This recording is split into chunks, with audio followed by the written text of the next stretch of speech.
कैलाश पर्वत से होते हुए विमान जा रहे थे। उन विमानों पर देवता और देवियां बैठी हुई थी, चर्चा कर रहे थे दक्ष के यज्ञ की। दक्ष बहुत बड़ा यज्ञ कर रहे हैं।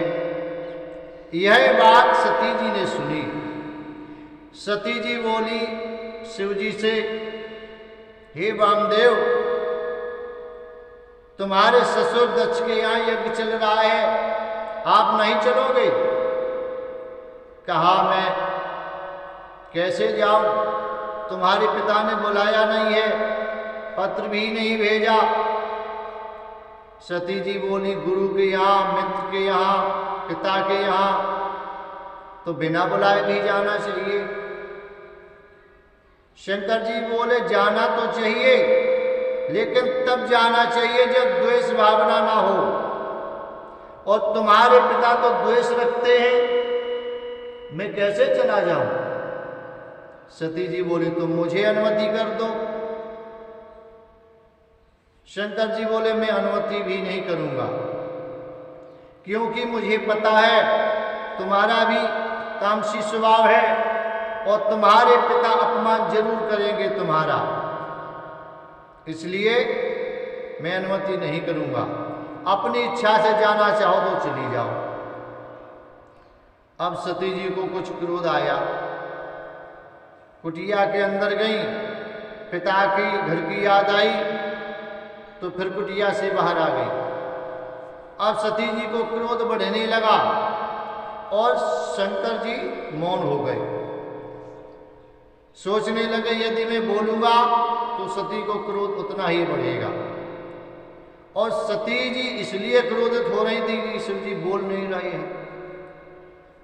अंदर जाती कुटिया के, बाहर आती, अंदर जाती, बाहर आती, और जब भी बाहर आती एक ही शब्द कहती। प्रत्येक माता बहन को भी ध्यान रखना चाहिए, ये शब्द कभी नहीं बोलना चाहिए। हर बार सती जी एक ही शब्द बोलती। क्या कहती? अनुमति कर दो, नहीं मैं चली जाऊंगी, पिता के यहाँ कभी लौट करके नहीं आऊंगी। ये शब्द बहुत गलत है और इसका प्रभाव सती जी पर पड़ा। अभी कथा में सुनना। सती जी हर बार कहती, चली जाऊंगी, मैं लौट के नहीं आऊंगी। सती जी अंदर जाती, बाहर आती, और इतना क्रोध हुआ, उनके लाल नेत्र हो गए, शरीर कांपने लगा, आंसू की धार चल रही है। जब देखा शिव जी नहीं बोल रहे, क्रोध में आकर के बच्चों की तरह रोने लगी, चिल्लाने लगी, मुझे मत भेजो, अनुमति नहीं करो, मैं चली जाऊंगी, कभी जीवन में लौट के नहीं आऊंगी। और ये कहकर के चल दिया। सती जी को देखा शिव जी ने, सती जी मानी नहीं, चली गई। इशारा किया अपने गणों को, तुम भी चले जाओ। चल दिया सती जी ने। गण भी साथ में हो गए। जैसे ही पिता के यहाँ पहुंची सती जी, वहां क्या हुआ? पिता भवन जब गई भवानी, दक्ष त्रास का हूं न सन्मानी।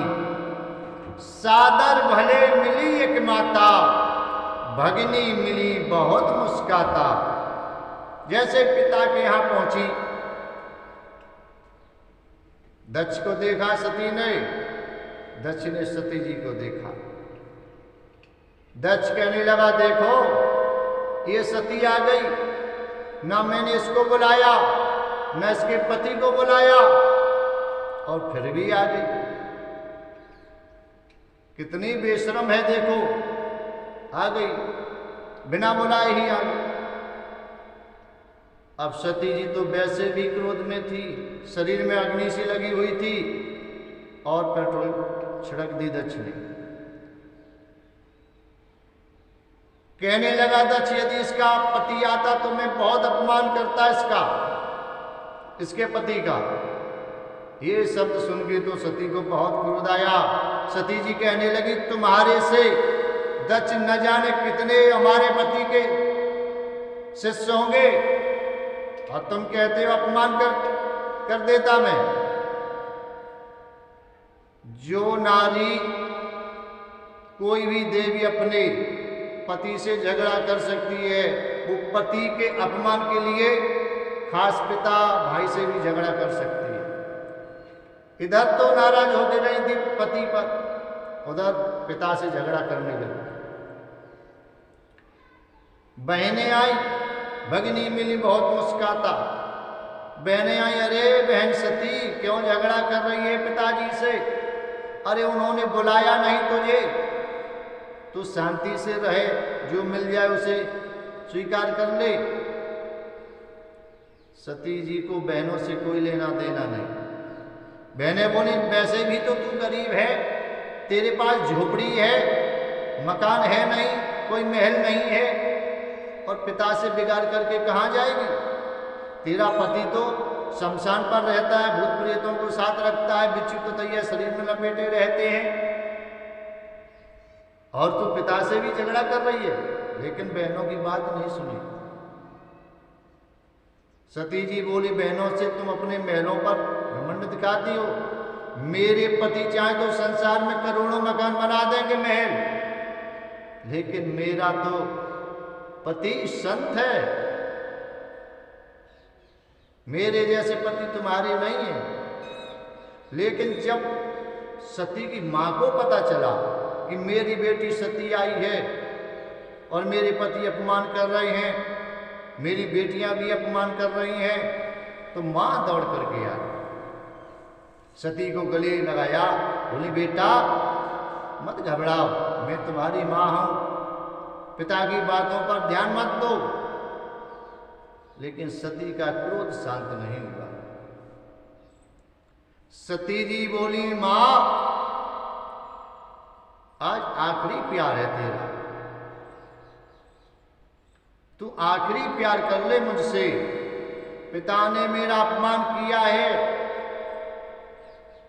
मैं लौट करके जीवित नहीं जाऊंगी अपने पति के पास। यदि पिता ने मेरा सम्मान नहीं किया, मैं अपने प्राण त्याग दूंगी। इसलिए तू मां है, आखिरी प्यार कर ले।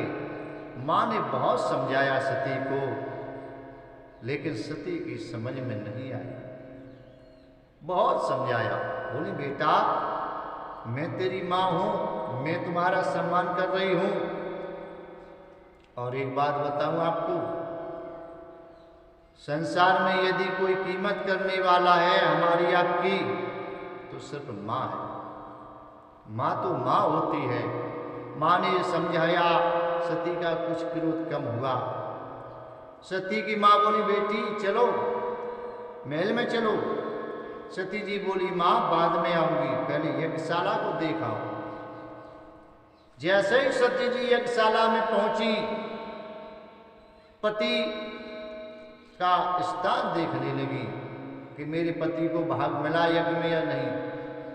तो दक्ष ने कोई स्थान नहीं दिया था शिव जी को। जब शंकर जी का स्थान नहीं देखा सती जी ने, अब तो क्रोध का कोई पार नहीं रहा, बहुत क्रोध आ गया। सती जी कहने लगी, हे पिता दक्ष, मैं तेरे इस यज्ञ को विध्वंस करवा के रहूंगी। तूने मेरा अपमान किया कोई बात नहीं, लेकिन तूने मेरे पति का अपमान किया। मैं अपने पति का अपमान सहन नहीं कर सकती हूं।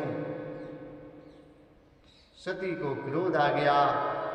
सती जी कहने लगी, हे देवताओं, हे अग्नि वरुण आदि देवताओं, मैं अपने पिता के कटु वचनों से आज शरीर को त्यागने जा रही हूं। आज मैं अपनी मृत्यु कर लूंगी, आज जीवित नहीं बचूंगी, क्योंकि मेरे पिता मेरा अपमान कर देते कोई बात नहीं, लेकिन मेरे पति का अपमान किया है। सबने कहा दक्ष से, तुम्हारी बेटी कह रही है मैं प्राण त्यज दूंगी, मैं शरीर को छोड़ दूंगी, इसलिए बेटी को अपना लो, तुम्हारी बेटी है। दक्ष बोला, मैंने इससे रिश्ता ही खत्म कर दिया, मेरा कोई लेना देना नहीं है। और आज के समय में मैंने कहीं कहीं देखा है खुद की बेटी है, बहन है, लोग कह देते नहीं मैंने तो रिश्ता ही खत्म कर दिया। शंकर भगवान जी कहते हैं, भागवत जी में लिखा है कि जो अपनी सगी बहन बेटी से ये कह देता है रिश्ता समाप्त कर दिया मैंने, उसे दक्ष का स्थान दिया जाता है। दक्ष कहने लगा वो कभी मरने वाली नहीं है, वो तो यह ड्रामा फैला रही, नाटक करती है। अरे इतनी बेशरम है, मैंने बुलाया नहीं इसको और ये फिर भी आ गई, ये मरने वाली है। अब तो सती जी को और भी क्रोध आ गया। सती जी ने वहां वस्त्र रखे हुए थे, पीला वस्त्र उठाया, यज्ञ कुंड के पास बैठ गई और यज्ञ कुंड के पास बैठ करके पीला वस्त्र ओढ़ लिया, देवताओं को साक्षी किया और बोले हे देवताओं, मेरे पति शिव जी से जाकर के कह देना दक्ष ने तुम्हारा अपमान किया, अनादर किया, जिसके कारण तुम्हारी सती ने शरीर को छोड़ दिया, ये मेरे पति को खबर कर देना। यह कह के योग अग्नि का आवाहन किया। जैसे योग अग्नि का आवाहन किया, अग्नि शरीर को जलाने लगी, सती जी की मृत्यु हो गई। जैसे ही मृत्यु हुई, यज्ञशाला में हाहाकार पड़ गया कि दक्ष ने अपनी बेटी का अपमान किया, जिसके कारण उसकी बेटी ने प्राणांत कर लिया, शरीर को छोड़ दिया, मृत्यु हो गई बेटी की। सभी बुरी बुरी बातें करने लगे।